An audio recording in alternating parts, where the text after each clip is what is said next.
The silence was the worst part, not the floorboards that groaned underfoot, or the windows that rattled in their frames, or the unsettling drafts that snaked around her ankles. It was the silence that made Sarah's skin crawl.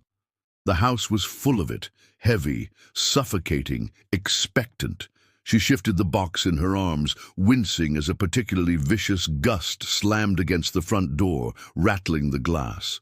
If anyone could hear her now, she thought miserably, they would think she was crazy. Moving into an old house alone was already daunting enough, but this place was different. It was ancient, its bones worn smooth by time, its eyes watching her every move, and it seemed to relish in her fear. It had been her grandmother's house, a matrilineal inheritance that came with the territory of being the eldest granddaughter. Her grandmother had lived here all her life, or so Sarah had thought. But the diaries were proving that theory wrong. Sarah was sitting at the kitchen table, trying to sort through some old bills, when she felt a presence behind her. A chill snaked down her spine, and she could have sworn she heard the scrape of a chair leg on the floorboards above. She shook off the feeling and went back to organizing the files. There was something undeniably comforting about doing these menial tasks, making order out of chaos. It gave her a sense of purpose in a place that was slowly unraveling her sanity. The house was ancient, its bones worn smooth by time, its eyes watching her every move, and it seemed to relish in her fear.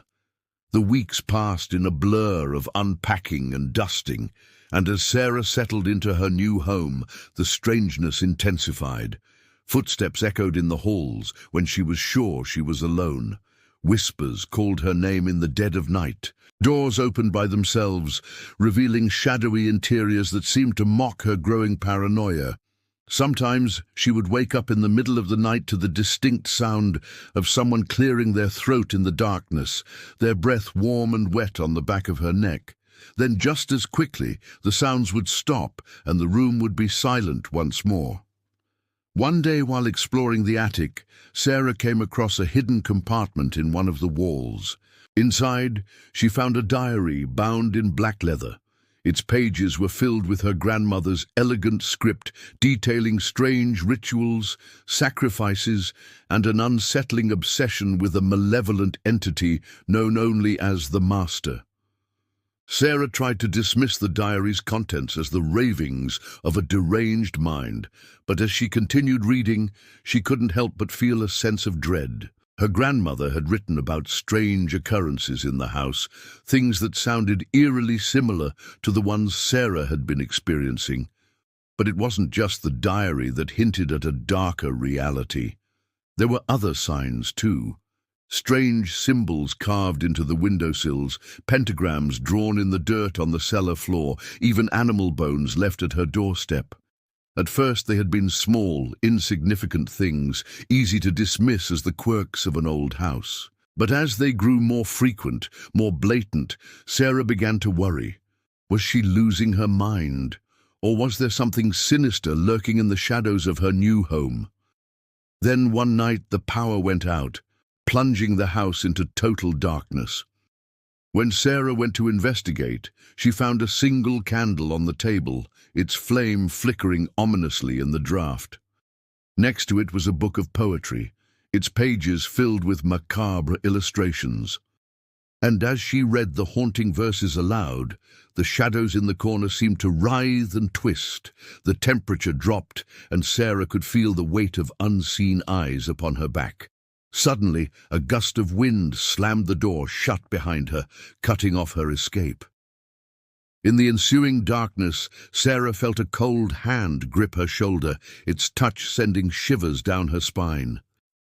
She screamed, her voice echoing in the oppressive silence, but no one came to her rescue. The darkness only seemed to grow deeper, more suffocating, and in the depths of her terror, Sarah realized that she wasn't alone in the house. Something else was there with her, something evil and hungry. Days turned into nights, and still Sarah stayed in the house. She tried to convince herself that it was just an old building settling, that the shadows weren't actually growing longer. and more menacing, that the whispers weren't actually getting closer. But deep down, she knew she was being watched, hunted even. The line between reality and nightmare blurred until she didn't know which one she was living in. She had started keeping a journal of her own, writing down every strange occurrence, every unsettling detail, hoping to make sense of the madness that was enveloping her. But the more she wrote, the more unhinged she felt. Her neat script becoming frantic, her sentences jumbled and incoherent. And then, one night, everything changed. It was a stormy night, the wind howling like a wounded animal, rain lashing against the windows. Lightning flashed, momentarily illuminating the dusty interior. And in that brief glimpse, Sarah saw them. They had been there all along, hiding in the shadows, watching her, waiting for her. They were the whispers, the footsteps, the cold touch on her neck. They were the reason for the boxes left on the doorstep, the candles lit in the darkness, the pages torn from the books. They were the house, and the house was them. Sarah screamed, her voice lost in the tempest. She ran, blindly seeking refuge, but there was nowhere to hide. The spirits were everywhere, their icy fingers digging into her skin, their whispers echoing in her ears. She stumbled, fell, scraped her palms raw on the floorboards, but still she ran, driven by a primal fear that she couldn't understand. She burst through the front door, rain soaking her clothes, wind whipping her hair across her face.